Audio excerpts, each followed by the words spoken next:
Então, vamos continuar, Joel capítulo 2, né? Joel capítulo 2 começa dizendo: toquem a trombeta em Sião, toquem a trombeta em Sião, deem o alarme no meu santo monte, tremam todos os habitantes do país, pois o dia do Senhor está chegando, está próximo, é dia de trevas e de escuridão, dia de nuvens e de negridão. Toquem a trombeta em Sião. Isso, hoje em dia a gente não tem mais isso, né? Só o exército aí, o exército ainda usa bastante isso e justamente nesse sentido, né? De que cada toque de trombeta no exército tem um significado diferente.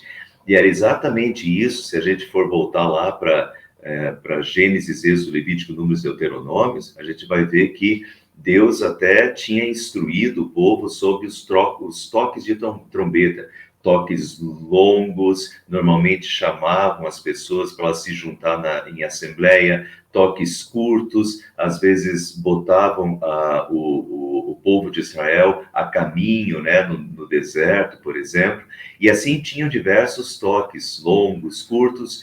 E tinha o toque de alarme, o toque quando eles estavam sendo atacados por exércitos inimigos ou tinham que partir para a batalha. Esse é justamente a situação aqui: toquem a trombeta em Sião. Sião é o Monte Sião, né? Sobre o Monte Sião está o templo de Deus, então figurativamente simboliza toda Jerusalém, né? Todo o povo de Deus ali. Toque a trombeta em Sião, deem o alarme no meu santo monte. Então, avisem o povo que o castigo está vindo, que o juízo de Deus está vindo. Tremam todos os habitantes do país, pois o dia do Senhor está chegando, está próximo. O dia do Senhor, eu já falei isso na semana passada, repito hoje, mas vou deixar para desenvolver mais na semana que vem, no último estudo, tá? Mas o dia do Senhor é um dos temas fortes aqui desse livro. Esse livro tem 3 capítulos e o termo "o dia do Senhor" aparece 7 vezes e aparece de modos tremendamente significativos. O livro de Joel é conhecido ser um dos livros que desenvolve o dia do Senhor, tá? Eu vou falar um pouquinho mais sobre isso no estudo que vem, mas aqui vocês podem ver que essa é a questão: é o dia do castigo de Deus, é o dia do juízo de Deus. Esse é o dia do Senhor. Tremam todos os habitantes do país, pois o dia do Senhor está chegando, está próximo, é dia de trevas e de escuridão, dia de nuvens e de negridão. Quer dizer, não é dia de paz, é um dia de trevas, escuridão, dia de nuvens, de negridão, é o dia do castigo de Deus sobre o seu povo, né? O que está por trás é: Deus deu tempo, Deus teve misericórdia, Deus teve paciência com o seu povo, mas está chegando o dia do Senhor, né? E quando chega o dia do Senhor, é um dia de juízo, é um dia de castigo. Muito bem, vamos continuar. Assim como a luz da aurora se estende pelos montes, um grande e poderoso exército se aproxima, como nunca antes se viu, nem jamais se verá nas gerações futuras. E aqui a questão que exército é esse, né? Eu expliquei isso na semana passada, daí vocês podem voltar, quem não viu, volta lá para o estudo da semana passada para ver direitinho essa explicação. E nós vamos seguir agora, vocês já vão ver de novo. Mas o que eu expliquei na semana passada é que tem 2 formas de interpretação o livro de Joel. O livro de Joel é um livro que fala dos gafanhotos, do ataque dos gafanhotos. A questão é: esse ataque dos gafanhotos foi literal, realmente foi um ataque de gafanhotos, ou esse ataque de gafanhotos era uma forma de falar de ataques de exércitos inimigos, tá? Bom, as 2 possibilidades são ótimas possibilidades, e as 2 possibilidades existem, e por isso os teólogos, os estudiosos, meio que se dividem sobre esse assunto, se foi de fato um ataque de gafanhotos literal, ou se foi um ataque de exércitos inimigos. Vocês vão ver isso nos próximos versículos, que isso vai aparecer bastante, tá? Mas então essa é a questão. Assim como como vai ser esse dia do Senhor? Assim como a luz da aurora se estende pelos montes, um grande e poderoso exército se aproxima. como nunca antes se viu, nem jamais se verá nas gerações futuras. Diante deles o fogo devora, atrás deles arde uma chama. Diante deles a terra é como o jardim do Éden. Vejam, diante deles a terra é como o jardim do Éden, mas o que sobra depois deles, atrás deles um deserto. Arrasado, nada lhes escapa. Eles têm a aparência de cavalos, e aqui, como cavalaria, atacam galopando. No capítulo 1, ele falou muito dos gafanhotos, né? Do gafanhoto devorador, do gafanhoto cortador e etc. Então, todo o capítulo 1 foi em cima de gafanhotos. E aqui, eles têm a aparência de cavalos. Em alemão, gafanhoto, uma tradução de gafanhoto seria cavalo de feno. Em diferentes línguas, gafanhoto tem traduções como cavalo, né? Eles são comparados a cavalos, assim, semelhantes a cavalos, né?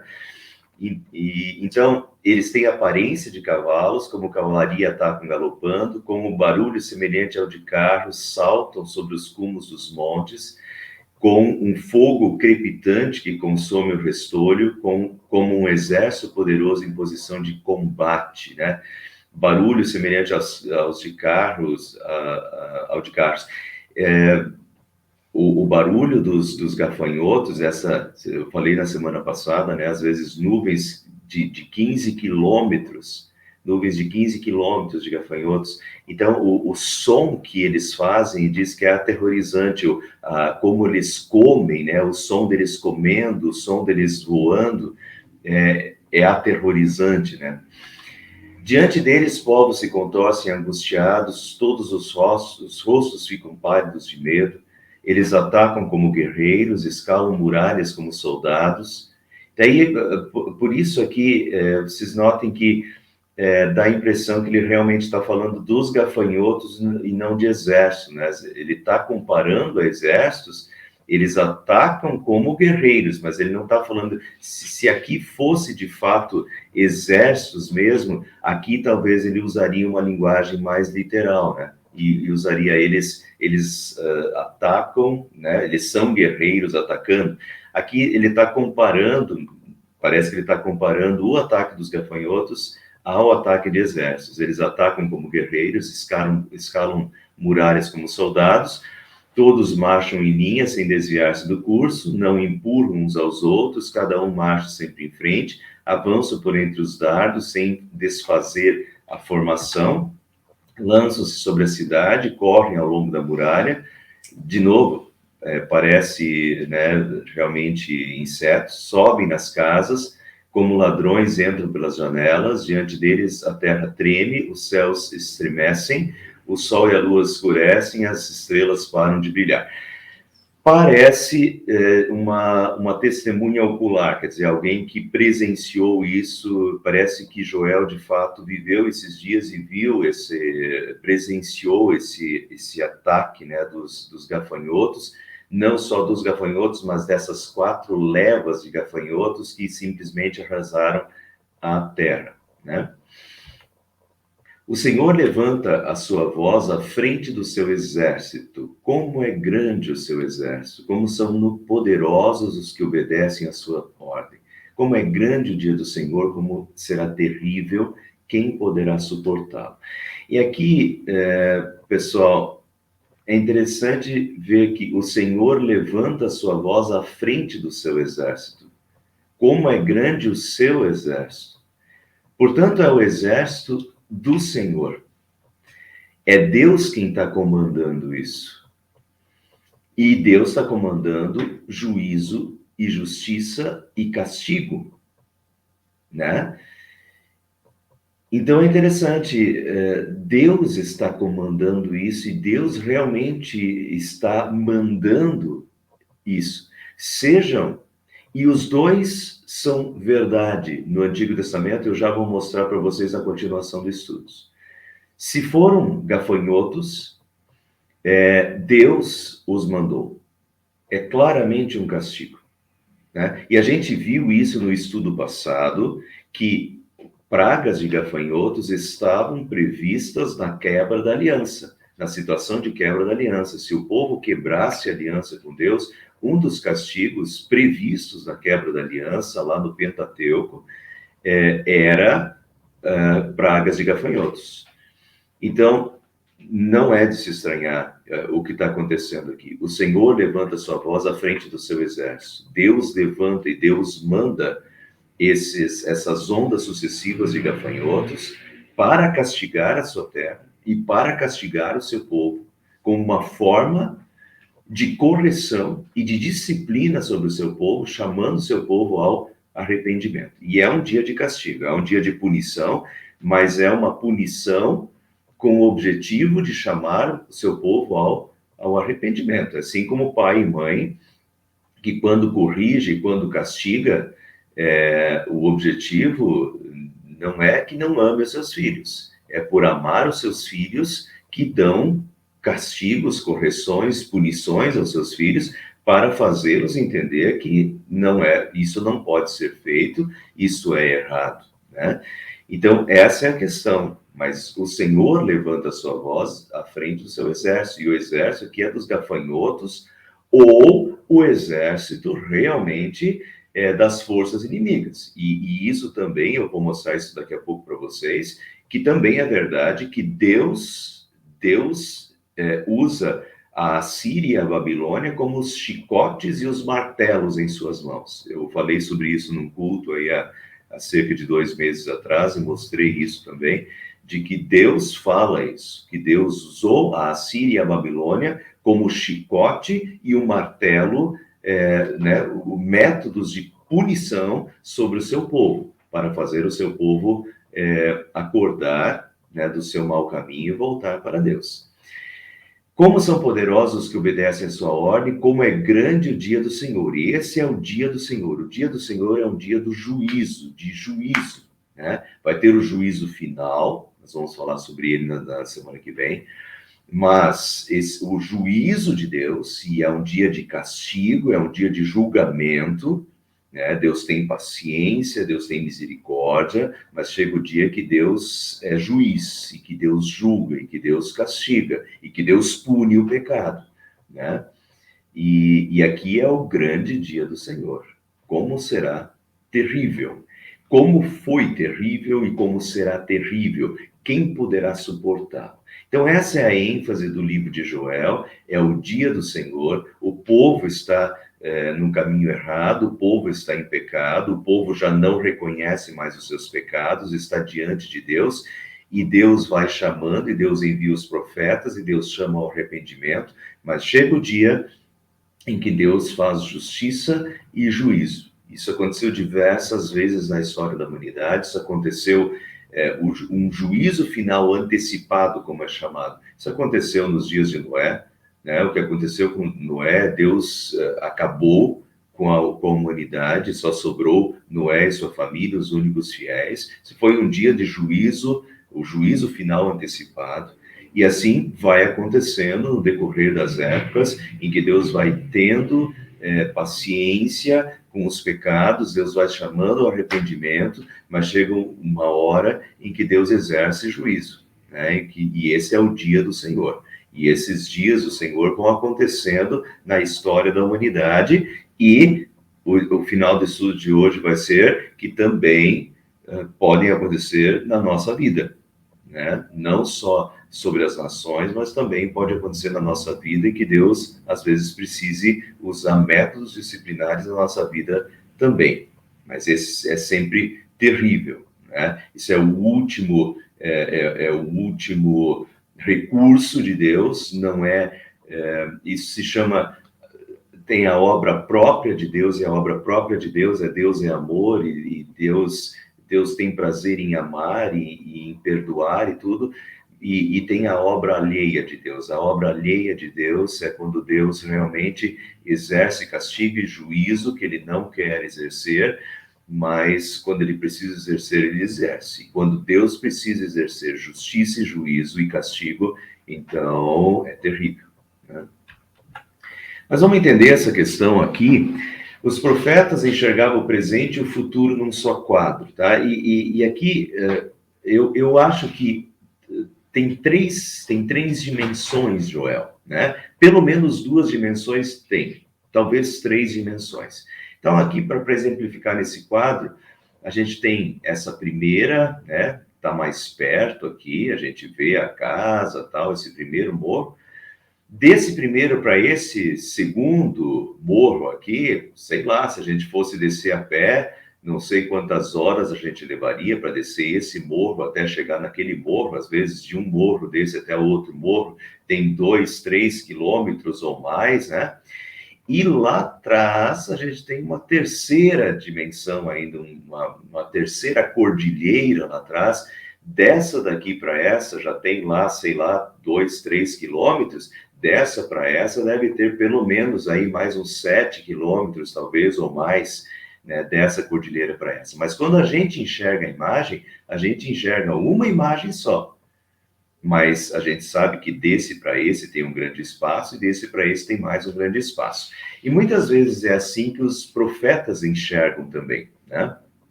Os profetas enxergam diferentes dimensões, mas eles têm a visão e Deus lhes dá uma visão em que Deus inspira eles numa só visão. Eles veem tudo junto, mas muitas vezes a visão tem momentos diferentes. Por exemplo, Isaías, né? Isaías, ele fala para o seu presente, para coisas que estão acontecendo no seu presente, mas também, ao mesmo tempo, Isaías, capítulo 7, ele vai, de repente, vai falar que a Virgem conceberá. A Virgem conceberá é o nascimento de Jesus, que vai acontecer só 700 anos depois, né? No capítulo 9, ele vai dizer que o seu nome será Conselheiro, Deus Forte, Pai da Eternidade, que é Jesus. Então, também é a primeira vinda de Jesus, e isso aparece no meio de profecias para o seu tempo. Então, tem profecias para o seu tempo, mas no meio das profecias para o seu tempo já aparecem as profecias da primeira vinda de Jesus, e quando a gente chega no capítulo 64 de Isaías, já aparece os novos céus e a nova terra, que é a segunda vinda de Cristo, lá na frente, né? Então essa é a questão, tudo aparece junto,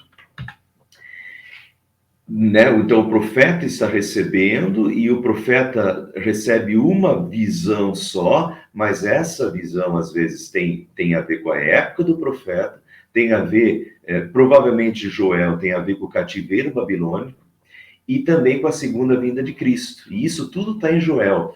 Joel está falando do seu tempo. Eu acho que Joel realmente aconteceu a praga dos gafanhotos. E se aconteceu a praga dos gafanhotos, ele está falando da praga dos gafanhotos, da sua época, mas ao mesmo tempo, isso daqui já antecipa o cativeiro babilônico, quando os exércitos aí já não são mais gafanhotos no segundo momento, são de fato os exércitos, a multidão dos exércitos assírios e babilônicos que invadem o povo num segundo momento, e provavelmente daí 300 anos mais tarde, vem uma outra destruição, que é uma destruição muito maior. Se a destruição dos gafanhotos levou aí um ano e meio para ele se recuperar da praga dos gafanhotos, essa segunda destruição com os exércitos assírios e babilônicos levou 50 anos para eles poderem voltar para suas terras. É uma destruição muito maior,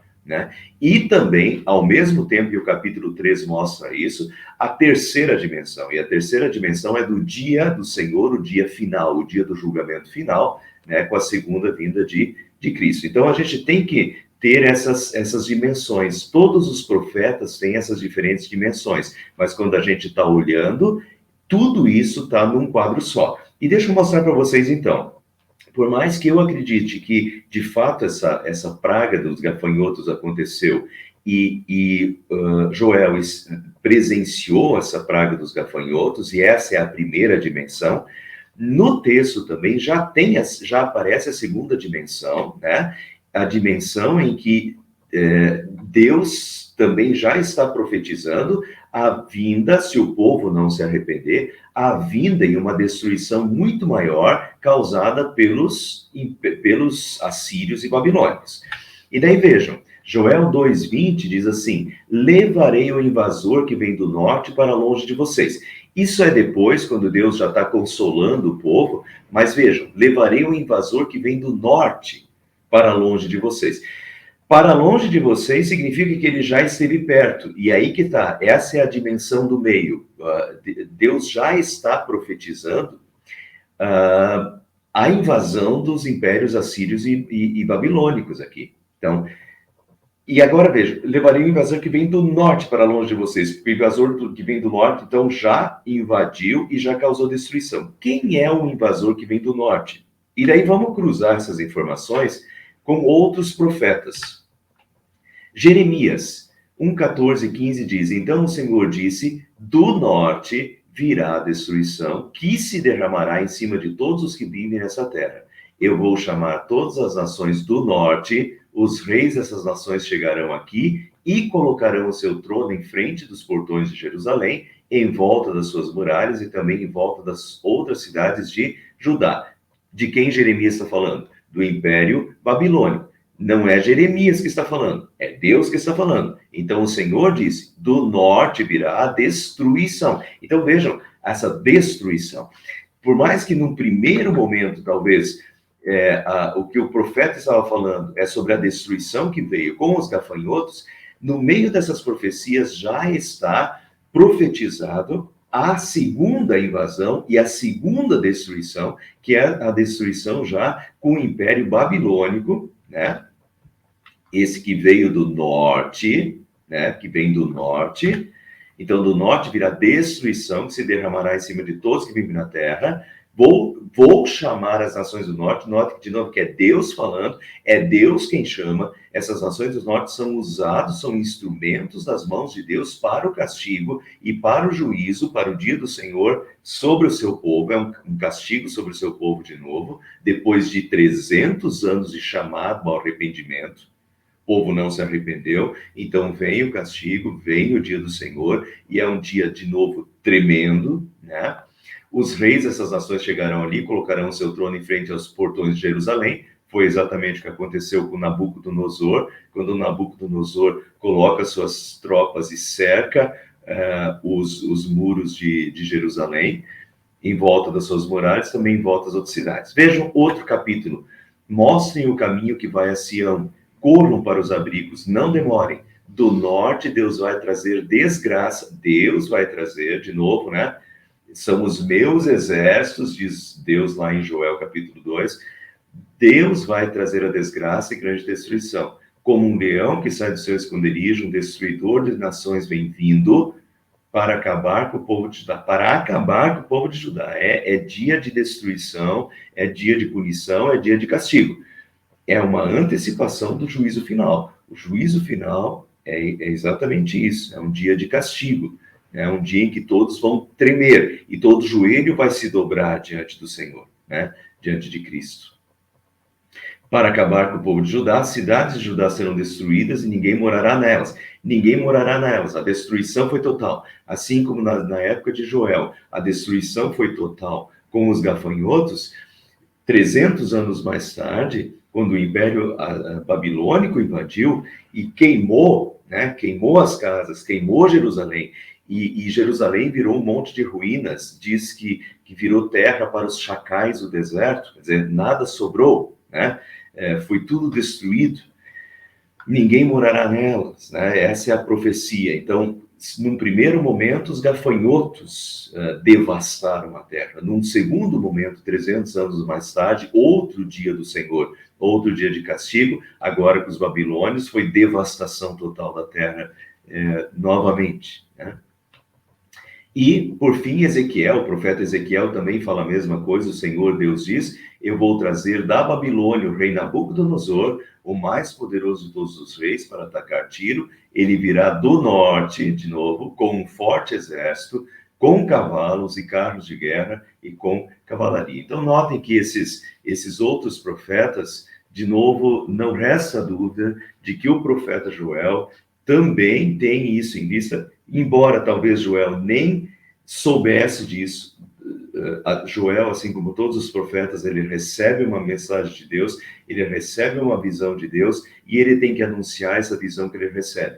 às vezes nem o próprio profeta está consciente do que ele está falando e das dimensões que isso tem. Tanto que no capítulo 3 vai ter a terceira dimensão, que é o dia do Senhor, o dia do juízo final, né? Então Joel não sabe, às vezes, e não tem total domínio dessas dimensões todas. Mas essas dimensões todas estão no profeta Joel, né? E o profeta Joel, ele está profetizando aqui, sem dúvida, e está falando aqui das invasões do Império Babilônico e da destruição e da devastação que o Império Babilônico está. Se Joel, de fato, viveu 800 anos antes de Cristo e realmente a primeira dimensão era dos gafanhotos, então ele está profetizando já uma segunda dimensão que só aconteceria 300 anos mais tarde com a invasão do Império Babilônico, e é um grande chamado ao arrependimento com 300 anos de antecedência. E, ao mesmo tempo, ele já está antecipando o dia do juízo final e o último juízo para todas as épocas, e isso vale para nós também. A gente vai chegar lá. Continuando. Então, agora vem o chamado, Deus primeiro avisa o que vai acontecer, né? Deus está dizendo o que vai acontecer com os gafanhotos, com a invasão do Império Babilônico, mas o objetivo de Deus fazer isso é um grande chamado ao arrependimento. E agora vem o chamado ao arrependimento. Agora, porém, declara o Senhor, voltem-se para mim de todo o coração, com jejum, lamento e pranto, rasguem o coração e não as suas vestes, voltem-se para o Senhor, seu Deus, pois ele é misericordioso e compassivo, muito paciente e cheio de amor. Arrepende-se e não envia a desgraça. Talvez ele volte atrás. Arrependa-se e, ao passar, deixe uma bênção. Veja que chamado, profundo chamado ao arrependimento, né? Rasguem o coração e não as suas vestes. Voltem para o Senhor, seu Deus. Deus é misericordioso e compassivo, muito paciente e cheio de amor. E daí, continuando, assim vocês poderão fazer ofertas de cereal, ofertas derramadas para o Senhor, seu Deus. Toquem a trombeta, segunda vez que ele fala de tocar a trombeta, é sempre sinal de alerta. E agora é um sinal para ajuntar, né? Ajuntar a assembleia. Toquem a trombeta em Sião, o monte Sião, monte do templo, né? Toquem a trombeta em Sião, decretem um jejum santo, convoquem uma assembleia sagrada, reúnam o povo, consagrem a assembleia, ajuntem os anciãos, reúnam as crianças, mesmo os que mamam no peito, até os recém-casados devem deixar os seus aposentos. E aqui, notem, ajunte os anciãos, os mais velhos, reúnam as crianças e mesmo os que mamam no peito. Normalmente, não eram levadas crianças que mamam no peito para uma assembleia. Assim como os recém-casados. Brincadeira, né? Brincadeira, mas é uma brincadeira séria. É exatamente isso. Se não me engano, é Deuteronômio capítulo 21 e capítulo 24. Fala dos recém-casados. E os recém-casados tinham um monte de privilégios. Os recém-casados não eram convocados para a guerra para não deixar a sua mulher recém-casada viúva. Então, eles não eram chamados para a guerra.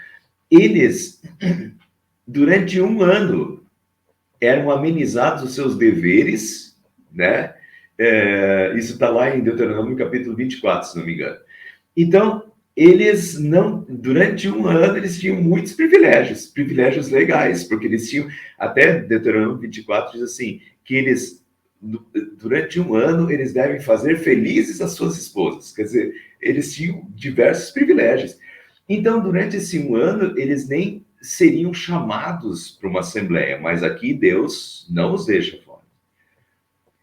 Chamem as crianças que estão mamando no peito, quer dizer, desde o menor, desde o que está mamando no peito ainda, até os recém-casados que estariam liberados, mas não estão, porque até os anciãos, desde o mais novo até o mais velho, todos, absolutamente todos, reúnam todos numa assembleia, e que todos, porque todos pecaram e carecem da glória e da graça do Senhor. Todos pecaram. E esse jejum, esse lamento, esse arrependimento precisa ser um arrependimento de todos, que todos clamem ao Senhor e que todos de fato se arrependam, do menor ao maior, que todos se arrependam e busquem o Senhor. Deve ser um arrependimento profundo, né? Não, de todo o coração, com jejum, lamento e pranto. Rasguem o coração, não as vestes, não é de boca para fora, não é para inglês ver, mas é um rasgar do coração. É uma coisa profunda, é um arrependimento que vem do fundo da alma, que vem de fato do coração, né? Que todos se arrependam, do mais velho ao mais novo, né? Que todos cheguem a Deus, que todos jejuem e que todos clamem a Deus pela misericórdia de Deus. Que os sacerdotes que ministram perante o Senhor chorem entre o pórtico do templo e o altar, orando: poupa o teu povo, Senhor. Não faças da tua herança objeto de zombaria e de chacota entre as nações. Porque se haveria de dizer entre os povos: onde está o Deus deles? Né? Então, que os sacerdotes clamem, que o povo clame pela misericórdia de Deus. E agora vem, como é bonito. Nós temos esse versículo aqui, Ezequiel 33, 11. Digo-lhes que juro pela minha vida que eu, o Senhor Deus, não me alegro com a morte de um pecador. Eu gostaria que ele parasse de fazer o mal e vivesse. Povo de Israel, pare de fazer o mal. Por que é que vocês estão querendo morrer, diz Deus? Não me alegro com a morte de um pecador, eu gostaria que ele parasse de fazer o mal e vivesse. Esse é o desejo de Deus. Eu não tenho prazer na morte do perverso, diz o texto, né? Na morte do pecador. Eu não tenho prazer em castigar, diz Deus. Eu gostaria que as pessoas parassem de fazer o mal e vivessem. O objetivo de Deus é dar tempo para o arrependimento, é chamar o arrependimento. E Deus não tem prazer nenhum em castigar, Deus não tem prazer nenhum em punir, né? Eu me alegro, não me alegro na morte do pecador. Eu gostaria que ele parasse de fazer o mal e vivesse. Povo de Israel, pare de fazer o mal. Por que é que vocês estão querendo morrer? E o exemplo é Nínive disso, né? Nínive, Deus manda Jonas lá para Nínive. Nínive era a capital do Império Assírio, uma cidade pagã. Deus manda Jonas, e daí, vejam, Jonas não quer ir, porque o que eu vou fazer no meio de um povo pagão, né? Na capital do Império Assírio? Né? O pessoal vai me linchar lá quando eu chegar lá com essa mensagem de Deus. E Deus disse: Jonas, vá e chame o povo ao arrependimento. E quando Jonas finalmente foi, né, a muito custo, cuspido pela baleia lá, quando Jonas de fato foi, o que o povo de Nínive fez foi exatamente o que Deus falou aqui. O povo se cobriu de pano de saco, de cinzas. Era uma demonstração pública de um profundo arrependimento. E quando o povo se arrependeu desse modo, um arrependimento profundo, e suplicou a misericórdia de Deus, Deus não castigou Nínive, né? Eu não tenho prazer em castigar. Parem de pecar e vivam, né? E aí nós temos uma reversão. Deus tem as suas ameaças, Deus manda o seu castigo, mas Deus então também, sob o arrependimento do povo, Deus tem misericórdia e Deus sara a terra, né? Se o meu povo se humilhar, orar e me buscar, então sararei a sua terra. E agora vejam o que Deus fala a partir de agora, a resposta ao arrependimento do povo. Então o Senhor mostrou zelo por sua terra, teve piedade do seu povo. O Senhor respondeu ao seu povo: estou enviando trigo, vinho novo e azeite, porque os gafanhotos haviam devorado tudo, né? Os gafanhotos devoraram tudo e agora Deus diz: estou enviando trigo, vinho novo, azeite, o bastante para satisfazê-los plenamente. Nunca mais farei de vocês objeto de zombaria para as nações. Levarei o invasor que vem do norte para longe de vocês, e foi o que Deus fez também depois. 50 anos depois, o império babilônico terminou. 50 anos depois, Deus trouxe o seu povo novamente para Jerusalém e eles reconstruíram o templo, eles reconstruíram os muros, eles reconstruíram a sua terra e Deus voltou a abençoá-los ricamente de novo. Levarei o invasor que vem do norte para longe de vocês, empurrando-o para uma terra seca e estéril, a vanguarda para o mar oriental, a retaguarda para o mar ocidental. É a divisão do inimigo, né? Terra seca é a Arábia, terra seca e estéril é a Arábia, o mar oriental e o mar ocidental é o mar morto e o mar Mediterrâneo. Então é uma divisão dos invasores, de tal forma que eles se enfraquecem e perdem a guerra, né? E a sua podridão subirá. E aqui vem o castigo de Deus sobre os agressores de Israel também, né? A sua podridão é os cadáveres né, espalhados pela terra, e o cheiro que vem dos cadáveres, a derrota dos invasores, a derrota dos inimigos do povo de Deus. Então Deus está salvando o seu povo. Sua podridão subirá, o seu mau cheiro se espalhará. Não tenha medo, ó terra, regozije-se, não tenha medo, ó terra, regozije-se, alegre-se. O Senhor tem feito coisas grandiosas, e daí Deus volta com toda a sua bênção, né? Deus castigou e castigou terrivelmente para chamar ao arrependimento, mas quando o povo reconhece os seus pecados e clama a Deus de todo o coração, Deus é misericordioso e compassivo, e Deus vem com todas as suas bênçãos. O Senhor tem feito coisas grandiosas. Não tenham medo, animais do campo, porque antes os animais eram aqueles que não tinham comida, né? Pela terra arrasada, eles não tinham comida. Não tenham medo, animais do campo, pois as pastagens estão ficando verdes. Olha a bênção de Deus voltando. As árvores estão dando seus frutos. A figueira e a videira, que antes estavam arrasadas no capítulo 1, agora novamente estão carregadas, né? Olha a bênção de Deus. O povo de Sião alegre-se, regozije-se no Senhor, o seu Deus, pois ele lhe dá as chuvas de outono, conforme a sua justiça. Ele lhe envia muitas chuvas, as de outono, as de primavera, como antes fazia. As eiras ficarão cheias de trigo, os tonéis transbordarão de vinho novo e de azeite. Ou seja, bênção total. Quando o meu povo se humilhar, orar e me buscar, então sararei a sua terra. E é isso que Deus está fazendo aqui. Quando o seu povo, primeiro Deus vem com castigo. Quando o seu povo se arrepende e pede o perdão de Deus, Deus sara a terra. E Deus vem com todas as suas bênçãos sobre a terra e faz chover e as árvores frutificar e tudo reverdecer e bênção em todos os sentidos. Os celeiros estão transbordando, né? As eiras cheias de trigo, o vinho novo, azeite, a figueira, a oliveira, né? Símbolos da abundância de Israel estão novamente cheios da bênção de Deus. A bênção de Deus voltou sobre o seu povo. Vou compensá-los pelos anos de colheitas que os gafanhotos destruíram, o gafanhoto peregrino, o gafanhoto devastador, o gafanhoto devorador, o gafanhoto cortador, o meu grande exército que enviei contra vocês. Vocês comerão até ficarem satisfeitos, louvarão o nome do Senhor, o seu Deus, que fez maravilhas em favor de vocês, e nunca mais o meu povo será humilhado. Muito bem. Então vocês saberão que eu estou no meio de Israel, eu sou o Senhor, o seu Deus, e não há nenhum outro, nunca mais o meu povo será humilhado. E eu quero concluir, pessoal, com essa questão aqui, os juízos do Senhor sobre o seu povo, universais, né? O juízo universal em Noé, com Noé aconteceu um juízo final, né, antecipado.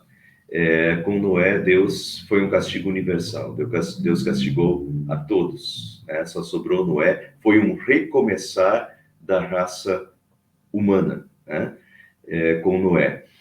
E no dia do juízo final também vai ser um castigo universal, né, em que Deus vai julgar a todos.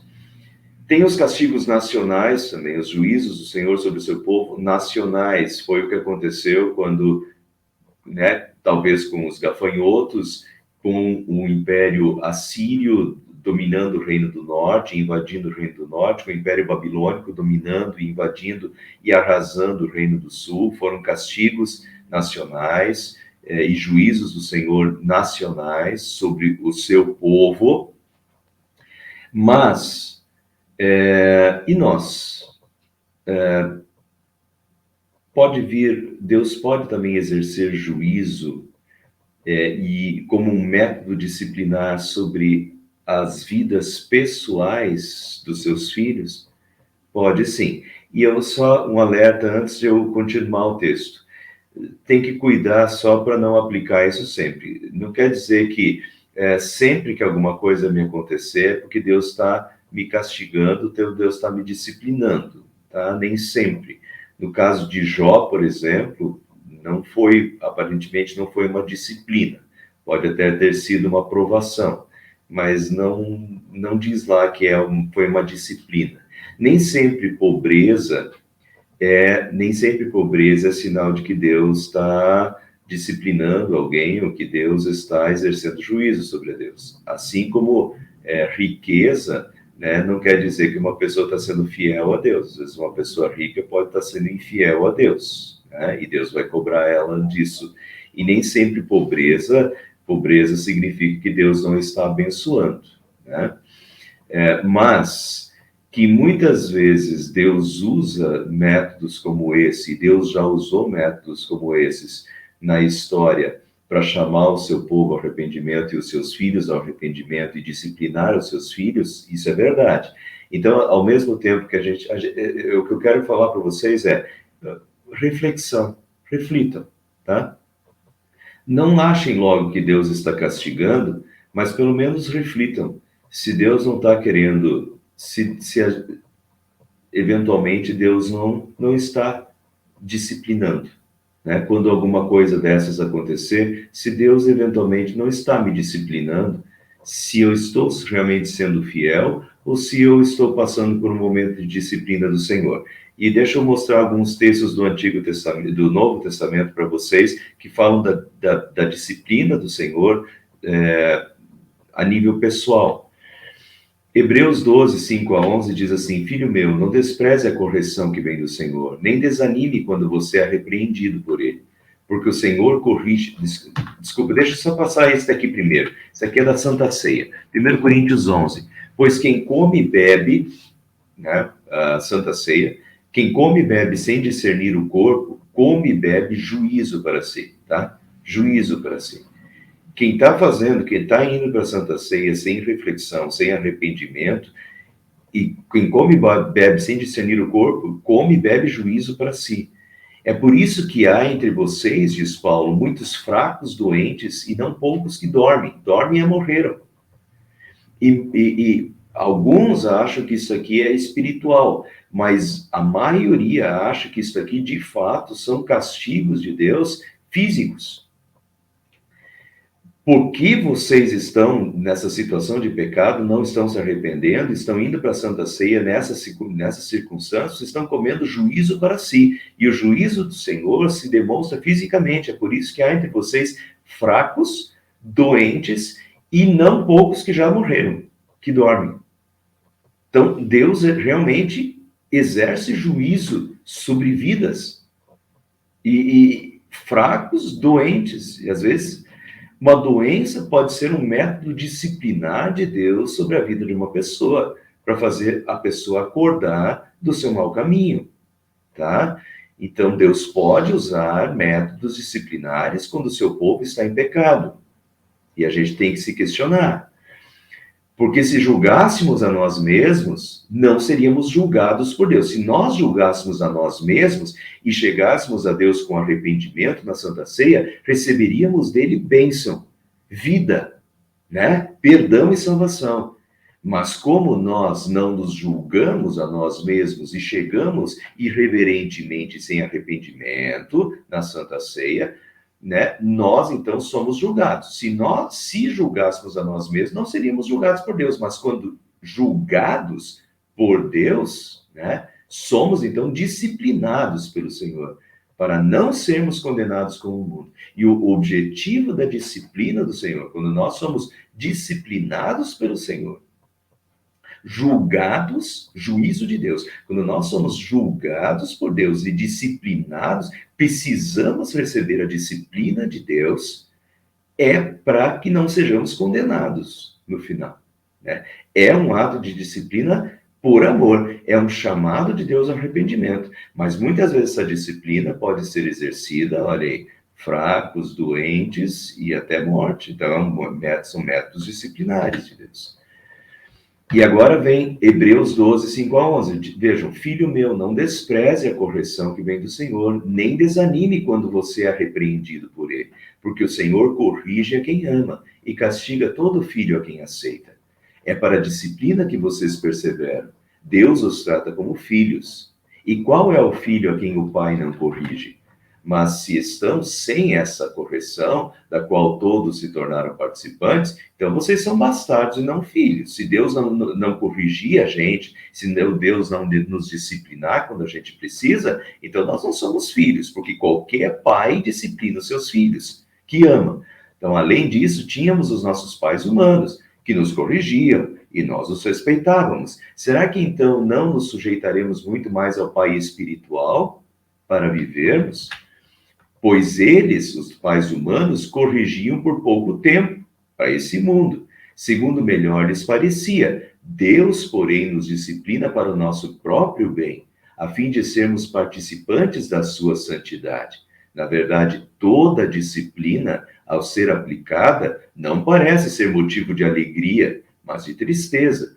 Porém, mais tarde, produz fruto pacífico aos que têm sido por ela exercitados, né? Redunda em fruto de justiça. E esse é o propósito.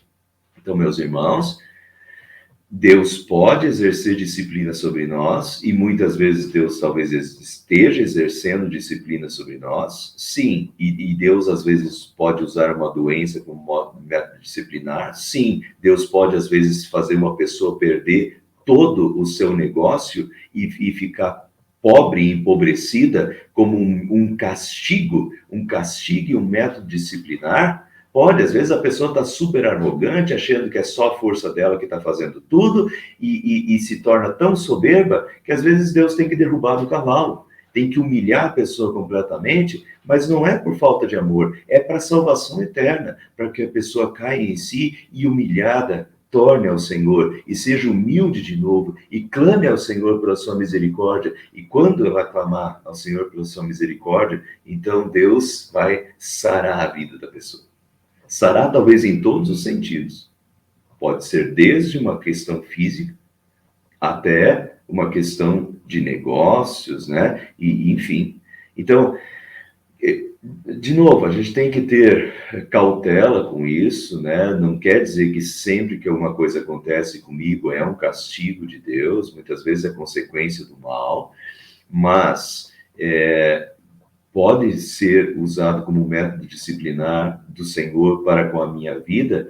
Pode sim, e a gente tem que manter isso em aberto, e a gente tem que se questionar isso sim, tá? Porque senão, se a gente não se questionar, a gente pode estar perdendo a oportunidade de vermos nisso a disciplina de Deus e vermos nisso um ato amoroso do Pai em nos disciplinar para que a gente volte para Ele e realmente Ele possa nos restaurar a nossa vida, né? Espiritualmente para a vida eterna, nos dar vida eterna. E para terminar, a carta da igreja Laodiceia, veja o que Deus diz lá em Apocalipse: conheço as obras que você realiza, que você não é frio nem quente. Quem dera você fosse frio ou quente. Assim, porque você é morno e não é quente nem frio, estou a ponto de vomitá-lo da minha boca. Olha aí, né? Cristãos aí, nem frios nem quentes, que Deus está a ponto de vomitar da sua boca. E você diz: eu sou rico, estou bem de vida, não preciso de nada. Você não sabe que é infeliz. Sim, você é miserável, pobre, cego e nu. Na verdade, espiritualmente, você é miserável, pobre, cego e nu, mas está se achando abastado, está se achando... Está vendo que Deus, às vezes, tem que derrubar do cavalo? Entende? Às vezes, Deus tem que humilhar pessoas assim, para que elas, humilhadas, Parem de ser arrogantes de si mesmos, do que elas podem, e voltem ao Senhor de todo o coração, de toda a alma e todo o entendimento. Compreende? Então veja a continuação. Aconselho que você compre de mim ouro refinado pelo fogo, para que você seja de fato rico. Ouro refinado pelo fogo é que eu aconselho que você saiba distinguir entre o que é rocha, que não tem valor nenhum, do que é metal precioso, que é o ouro, né? E esse desprendimento do que é rocha, que não tem valor nenhum, é pedra, né? Do que é metal precioso. Então, no início, o ouro e a rocha estão juntos, mas quando se coloca no fogo, a rocha, o metal se desprende da rocha. Daí você vê o que é precioso do que não vale nada. E é isso que Deus está dizendo. Eu aconselho que você compre de mim o que realmente tem valor, o que é ouro, o que é metal precioso, né? O que realmente tem valor, e se desapegue do que não tem valor, para que você seja de fato rico, rico espiritualmente, né? Tesouros para a vida eterna. Compre vestes brancas, brancas, a cor do perdão, cor da santidade, cor da remissão dos pecados. Compre vestes brancas para se vestir, a fim de que a vergonha da sua nudez não fique evidente, e colírio para ungir os seus olhos, a fim de que você possa ver o que realmente importa, né? Eu repreendo e disciplino, e aqui vem, eu repreendo e disciplino aqueles que amam. Então, às vezes, Deus tem que disciplinar quando a pessoa está desse jeito, né? Cega com as riquezas desse mundo, cega com os seus valores, está desvirtuada. Olha o chamado ao arrependimento aqui. Eu repreendo e disciplino aqueles que amam. Portanto, seja zeloso, arrependa-se. Eis que estou à porta e bato. Se alguém ouvir a minha voz e abrir a porta, entrarei em sua casa e cearei com ele, e ele comigo. Veja o chamado de Deus ao arrependimento. Então, meus irmãos, eu estou fazendo essa ponte porque o que aconteceu com Israel, às vezes a gente olha para o Antigo Testamento, a gente não consegue aplicar para nós, né? Mas tudo tem aplicação. O que aconteceu no Antigo Testamento, esse ato de juízo de Deus, esse castigo, essa disciplina e essa correção do Senhor para com o seu povo no Antigo Testamento, seja lá enviando gafanhotos, que estava previsto como um castigo de Deus pela quebra da aliança, e era um chamado ao arrependimento, seja através dos exércitos assírios e babilônicos, em que Deus humilha o seu povo, chamando o seu povo ao arrependimento, a uma verdadeira contrição de coração, né? Um verdadeiro arrependimento. Isso vale para nós também, né? Individualmente, pessoalmente, como filhos de Deus, Deus disciplina e repreende os seus filhos. E às vezes a gente está se achando, ou às vezes a gente está se desviando, e às vezes Deus tem que mandar coisas. E de uma forma ou de outra, às vezes Deus tem que disciplinar. E Deus tem que dar um chacoalhão. E o objetivo disso é amor puro, é chamar o seu povo ao arrependimento. O objetivo de Deus é esse aqui. Voltem-se para mim de todo o coração, com jejum, com lamento e pranto. Rasguem o coração e não as vestes. Voltem-se para o Senhor, o seu Deus, pois ele é misericordioso e compassivo, muito paciente e cheio de amor. Arrepende-se e não envia desgraça. Talvez ele volte atrás, arrependa-se e ao passar deixe uma bênção. Esse é o chamado de arrependimento. E se a gente se arrepender, Deus muda, né? Se o meu povo se humilhar, orar e me buscar, então eu ouvirei dos céus, perdoarei os seus pecados e sararei a sua terra, a sua vida. Né? Que a gente, primeiro, nem precise chegar a ser disciplinado pelo Senhor. Mas, quando formos disciplinados pelo Senhor, agradeçamos pela disciplina, né? E de todo o coração nos arrependamos. Se o meu povo se humilhar, orar e me buscar, né? Rasgar o seu coração e voltar-se para o Senhor, ele é misericordioso, compassivo, paciente, cheio de amor e não envia desgraça, e sara a terra e a nossa vida. Amém.